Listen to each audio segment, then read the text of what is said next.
Hey guys, welcome back to my channel. हम बात कर रहे हैं अंडरस्टैंडिंग आईएससी मैथमेटिक्स की। हमारा चैप्टर चल रहा है रिलेशन एंड फंक्शंस, और रिलेशंस हम पिछले वीडियो में डिस्कस कर चुके हैं एक्सरसाइज 1.1 में।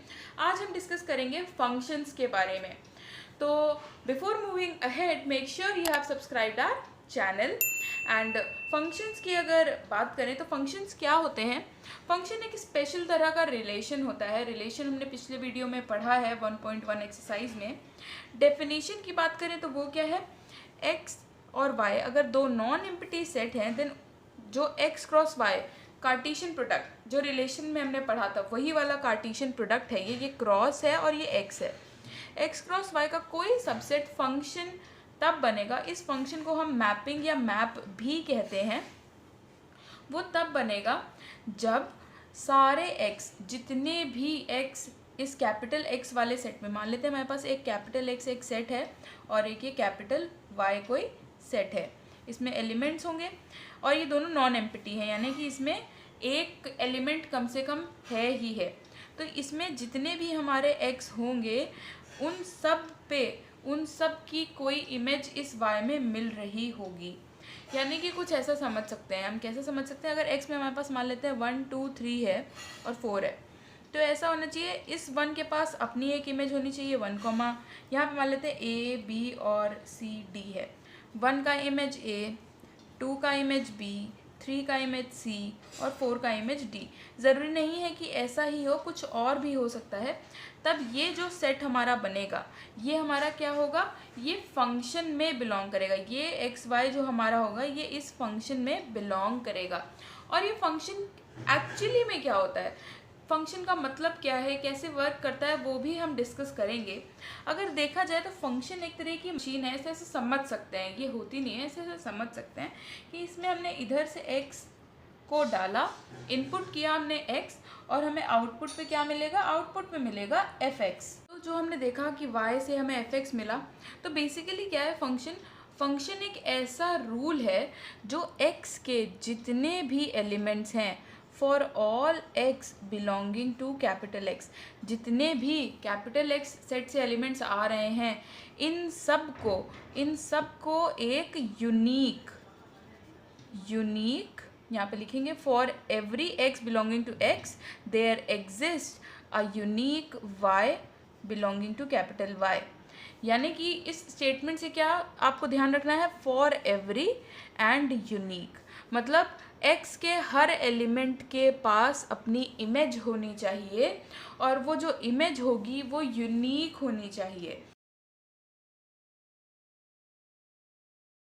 और अगर देखा जाए तो मैंने एक वर्ड अभी यूज़ किया, इमेज क्या है, किसी भी x के लिए जब हम इसकी इमेज निकालेंगे वो हो जाएगी fx क्या है, ये वही y है जो कहाँ से आता है, जो कैपिटल Y से आता है। जो हमारी इस एक्सरसाइज का मेन टॉपिक है डोमेन एंड रेंज, वो क्या होता है, यहाँ पे मैंने किसी भी जनरल फंक्शन का क्या लिखा है, नोटेशन लिखा है। कोई भी फंक्शन जो x सेट से y सेट पे डिनोटेड है वो क्या है, वो हमने लिया है। इसकी डोमेन वो होगी जो यहाँ पे लिखी होगी, यानी कि x सेट हमारा होगा डोमेन और को डोमेन होगा ये y सेट। ये इनको हमने नाम दिया है कि x हमारा डोमेन है और y हमारा को डोमेन है। जो पहले लिखा है वो डोमेन, जो बाद में लिखा है वो को डोमेन। बात करते हैं रेंज की। रेंज क्या होता है, रेंज वो सारे एलिमेंट्स होते हैं जो सारे एक्सेस की, जितने भी इसमें एलिमेंट्स बिलोंग करेंगे कैपिटल एक्स सेट में, उनकी इमेज होते हैं। जैसे कि अभी हमने एग्जांपल लिया था क्या, fx is equals to X square, जहाँ पे फंक्शन हमारा कहाँ से कहाँ तक डिफाइंड था, नेचुरल नंबर से नेचुरल नंबर।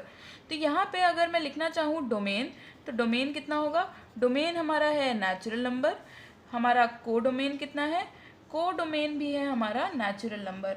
फिर अगर बात की जाए रेंज की, तो रेंज कितना होगा, रेंज तो नेचुरल नंबर नहीं है, क्यों, क्योंकि 1 का स्क्वायर कितना है 1, फिर 2 का स्क्वायर कितना है 4, 3 का स्क्वायर 9, 4 का स्क्वायर 16, इस तरह से सारे स्क्वायर्स आएंगे। और कहाँ तक आएंगे हमें नहीं पता, क्योंकि हमें नेचुरल नंबर ही नहीं पता है कि कहाँ तक जाएंगे, कौन सा लास्ट एलिमेंट होगा। तो इस तरह से हम डोमेन, कोडोमेन और रेंज को डिफाइन करते हैं।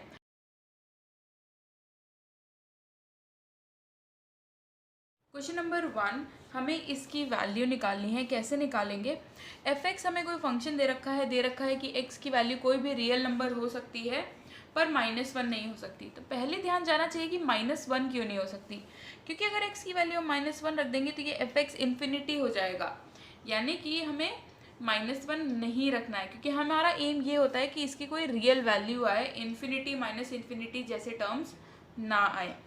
यहाँ पे क्या हो गया, f-3 लिखा है, तो f-3 का मतलब है x की वैल्यू हमें -3 रखनी है इस f(x) फंक्शन में। तो पुट कर देंगे f, यहाँ पे x की value -3 square plus 2 into -3 -1 upon -3 +1। Directly और इनडायरेक्टली ये हमने बहुत बारी किया है और ये +1 बाद में लिख दिया। चाहे तो ब्रैकेट लगा सकते हैं। इसे सॉल्व कर लेंगे, ये कितना हो जाएगा 3 इंटू 3 का स्क्वायर, यहाँ पे कितना हो जाएगा हमारे पास 27 -6 -1 अपॉन ये हो जाएगा -2 +1। इसे और सॉल्व कर लेंगे तो ये कितना हो जाएगा 27 -7 हो जाएगा 20 अपॉन -2 +1, तो ये कितना हो गया, ये हो गया -10 +1, यानी कि आ गया -9 and this will be your answer. बहुत ही ईजी था ये तो। क्वेश्चन नंबर 2, हमें बताना है क्या ये f(x) जो दिया हुआ है ये फंक्शन है या नहीं है। अब ये हमें किसी ने नहीं बताया है कि ये x नेचुरल नंबर है, इंटीजर है, रियल नंबर है या क्या है। तो इसका मतलब ये नहीं है कि यहाँ पे सिर्फ 0 1 2 3 4 5 है, हो सकता है यहाँ पे 0 0.1 0.11 ऐसे भी एलिमेंट्स हों।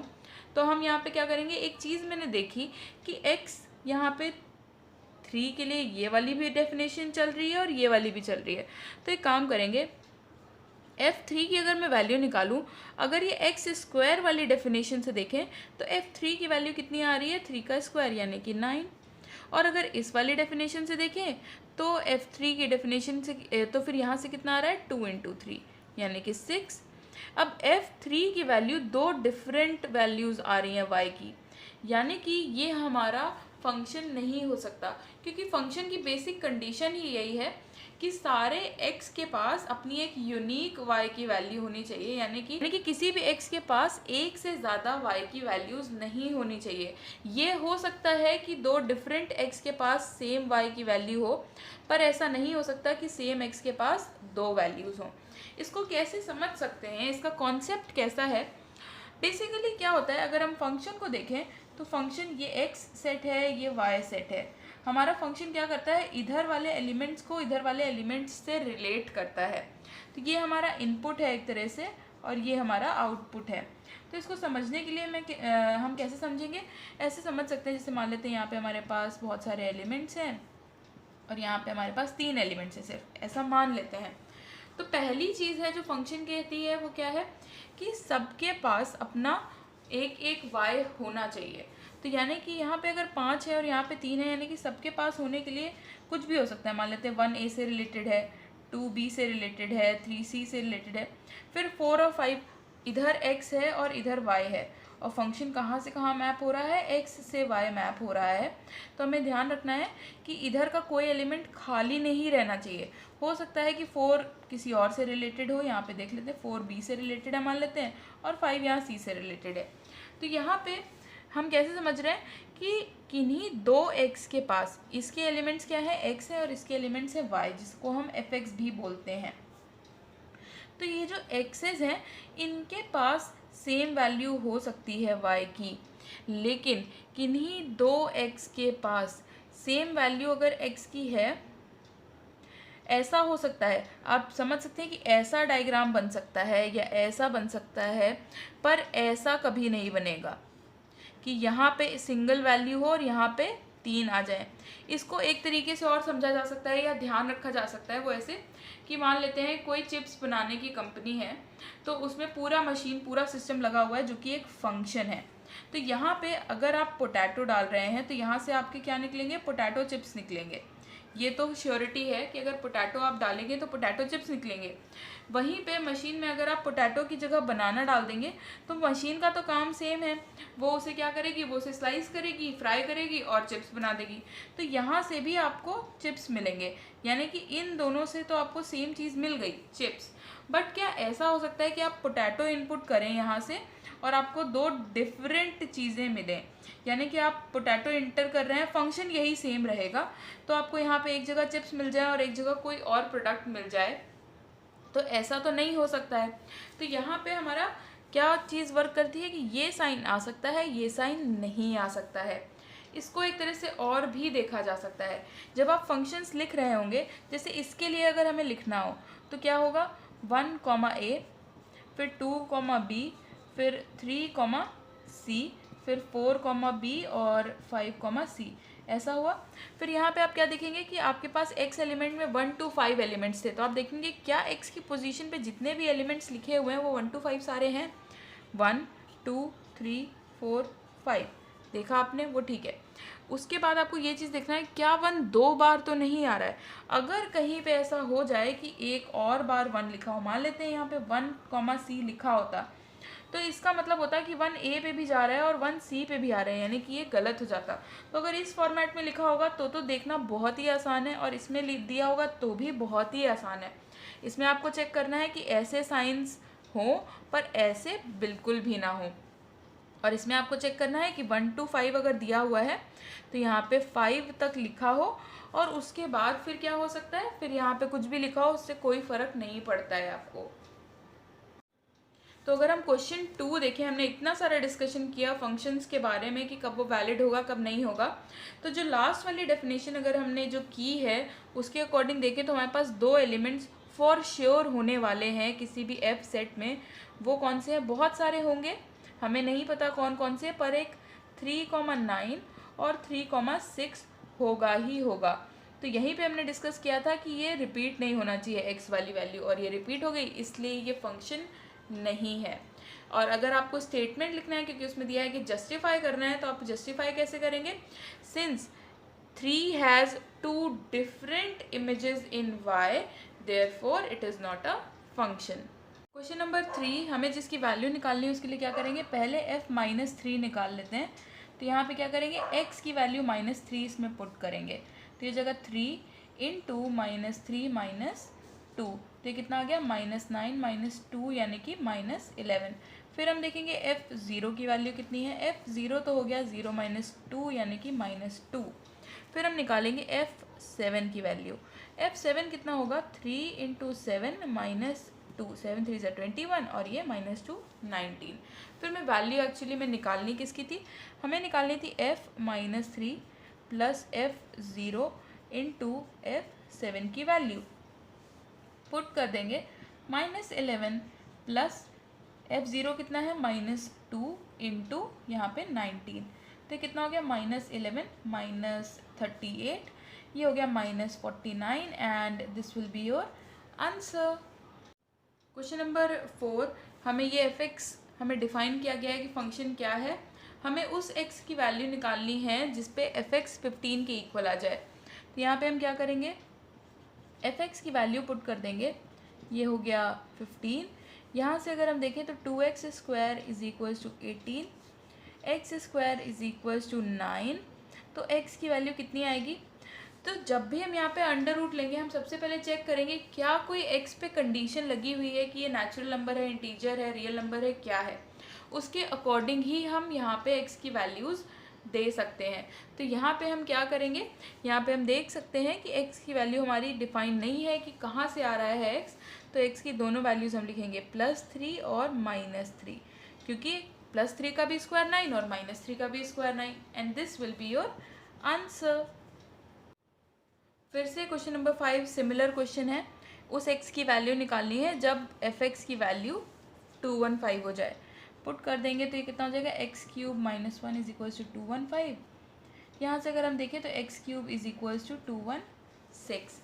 इसके बाद यहाँ पे हम क्या देखेंगे, हमें वो x की वैल्यू चाहिए जिसका क्यूब 216 होता हो, वो 6 का क्यूब रूट होता है, सॉरी 6 का क्यूब होता है 216, तो 216 का क्यूब रूट हो जाएगा 6, and this will be your answer. Question number 6, f(x) दे रखा है, सबसे पहले तो f2 की वैल्यू निकालनी है, यानी कि x की वैल्यू 2 पुट करेंगे तो 144 - 16 इंटू 2 का स्क्वायर हो जाएगा 4, यहाँ पे हो गया 144 माइनस 16 4 हो गया हमारे पास 64, माइनस करेंगे तो कितना आ जाएगा, ये आ जाएगा 80 and this will be your answer कि F2 कितना होगा। फिर सेकेंड पार्ट में हमसे क्या कहा गया है इसी क्वेश्चन के कि हमें वो x की वैल्यू निकालनी है जब हमारा ये इक्वेशन सेटिस्फाई होकर हमें आंसर कितना मिले, 0 मिले। यानी कि Fx इज इक्वल्स टू 0 की कंडीशन पे हमें x की वैल्यू निकालनी है। इसका मतलब क्या है कि 144 माइनस 16x² को किसके इक्वल होना पड़ेगा, 0 के। यानी कि 144 इज इक्वल्स टू 16x²। यहाँ से अगर हम देखें तो यहाँ पे x² is equals to 144 upon 16 cancel करेंगे तो ये 9 आ जाएगा। फिर से लास्ट क्वेश्चन जैसे कैसे हो जाएगा, x की वैल्यू प्लस माइनस 3 आ जाएगी, यानी कि +3 और -3 and this will be your answer. Question number 7, fx की वैल्यू दी हुई है 2x² प्लस 3 है, सॉरी ये, और x कहाँ से आ रहा है, रियल नंबर से आ रहा है। उसके बाद अगर हमें ये बिलोंग्स टू रियल नंबर ऐसे लिखा है, बिलोंग्स टू, और ये 2 बार एक लाइन और खींचिए ताकि ये रियल नंबर को रिजेंबल करे, क्योंकि बोल्ड में नहीं लिख सकते ऑब्वियसली। तो इमेज ऑफ -1 अंडर f, इसका मतलब क्या है, बहुत सिंपल सा मतलब है, हमें निकालना है f माइनस 1। इस छोटी सी चीज़ को जो हम डिनोट करते हैं इससे, इसे हम ऐसे बोलते हैं या फिर इन जनरल लिखते ऐसे हैं। अगर आपको इंग्लिश में लिखना है तो आप ऐसे लिखेंगे, मैथमेटिकल टर्म्स में ये इसको रिजेंबल करता है। f-1 बोलिए, या फिर और स्टैंडर्ड फॉर्म में जब हम इसे बोलते हैं तो हम बोलते हैं इमेज ऑफ -1 अंडर f। तो यहाँ पे कितना हो जाएगा, -1 वैल्यू पुट कर देंगे तो 2 इंटू -1 का स्क्वायर प्लस 3, तो ये हो जाएगा 2 -1 का स्क्वायर 1 और यहाँ पे 3, तो ये आ गया 5। तो ये तो हमारा आ गया फर्स्ट पार्ट का आंसर। सेकेंड पार्ट में हमसे क्या पूछा गया है, सेकेंड पार्ट में हमसे पूछा है कि हमें डोमेन के वो एलिमेंट या एलिमेंट्स लिखने हैं जिनकी इमेज 35 आ रही हो। डोमेन हमने बात की थी क्या होता है, सारे x का सेट होता है वो, यानी कि रियल नंबर। हमें यहाँ पे दिया गया है कि हमारे x कहाँ से आ रहे हैं, रियल नंबर से। हमारा डोमेन R है, इसमें वो कौन सा एलिमेंट या एलिमेंट्स होंगे जिसकी इमेज 35 आए। यानी कि हमें क्या चाहिए, fx इज इक्वल्स टू 35 को सॉल्व करना है। fx क्या है हमारे पास, 2x² प्लस 3 और यहाँ पे 35। दिस इम्प्लाइज कि x² की वैल्यू कितनी है, 35 माइनस 3, ये 2x² है, ये तो आ गया 32। तो x² की वैल्यू कितनी आ गई, ये हो गई 16। अब 16 का अंडर रूट लेंगे तो कितना आ जाएगा, +4 और -4 and this will be your answer. अगर ऐसा दिया होता कि x हमारा कहाँ से आ रहा है, नेचुरल नंबर से आ रहा है या पॉजिटिव इंटीजर से आ रहा है या r पॉजिटिव, सिर्फ पॉजिटिव रियल नंबर से आ रहा है, तो ये आंसर होता। सिर्फ निगेटिव से पूछा जाता तो ये होता, और क्योंकि स्पेसिफाई नहीं किया है तो ये दोनों ही हमारे आंसर होंगे। क्वेश्चन नंबर 8, हमें fx की वैल्यू दे रखी है 2x² प्लस 1।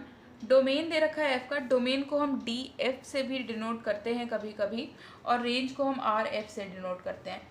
तो यहाँ पे डोमेन df का मतलब है x की वैल्यू सिर्फ हम यही वैल्यूज़ रख सकते हैं और कोई वैल्यू नहीं रखेंगे।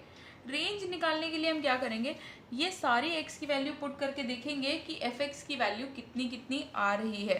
तो यहाँ पे हम क्या निकालेंगे, पहले निकालेंगे f माइनस 2, क्योंकि सबसे पहले -2 हमारे डोमेन में दिया है, तो 2 इंटू -2 का स्क्वायर प्लस 1, तो ये कितना हो जाएगा, 4 इंटू 2 8, ये 9 आ गया। फिर हम निकालेंगे f-1, 2 इंटू -1 का स्क्वायर प्लस 1, ये कितना आ गया, 2 इंटू 1 प्लस 1 यानी कि 3। फिर हम निकालेंगे f0, ये कितना हो गया, 2 इंटू 0 प्लस 1 यानी कि 1। फिर हम यहाँ पे साइड में क्या निकालेंगे, f(1), ये कितना हो गया, 2 इंटू 1 प्लस 1 यानी कि 3। फिर f(3), 2 इंटू 3 का स्क्वायर प्लस 1, 3 का स्क्वायर क्या होगा, 9, 9 2 18 और ये 19। फिर यहाँ से अगर हम रेंज ऑफ f लिखना चाहें तो ये क्या आ गई, वो सारी वैल्यूज़ जो यहाँ पे हमारी आई हैं fx में, x की वैल्यूज़ जो हमने डोमेन से पुट की थी। तो एक काम करेंगे, असेंडिंग ऑर्डर में लिखेंगे, थोड़ा ज़्यादा अच्छा लगेगा। 1, 3 2 बार आया है, हम देख रहे हैं, तो हम सिर्फ एक बार ही लिखेंगे।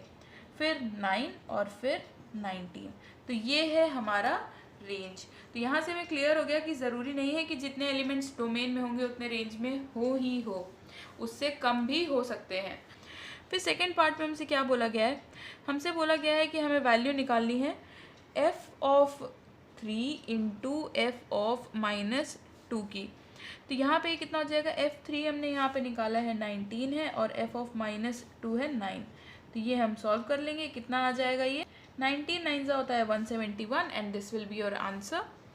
थर्ड पार्ट में हमारा क्या पूछा गया है, थर्ड पार्ट में हमसे पूछा गया है कि हमें वैल्यू निकालनी है x की जब f(x) हमारा कितना है 9 है।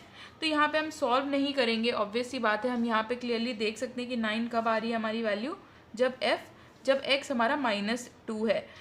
सिंस यहाँ पे लिख देंगे since f -2 is equals to 9, therefore x is equals to -2 when f(x) is equals to 9 and this will be your answer. Question number 9, f(x) दिया है, कंडीशन दी है कि x नेचुरल नंबर होना चाहिए और x 5 से लेस देन या equal ही होना चाहिए। तो सबसे पहले तो हम डोमेन लिख लेंगे। रेंज निकालने के लिए हमें डोमेन पता होना बहुत ज़रूरी है। डोमेन कितनी है, नेचुरल नंबर होना चाहिए और 5 से इक्वल या फिर 5 से कम होना चाहिए, यानी कि नेचुरल नंबर स्टार्ट तो 1 से होते हैं, 1 2 3 4 और 5, ये हो गया हमारा डोमेन।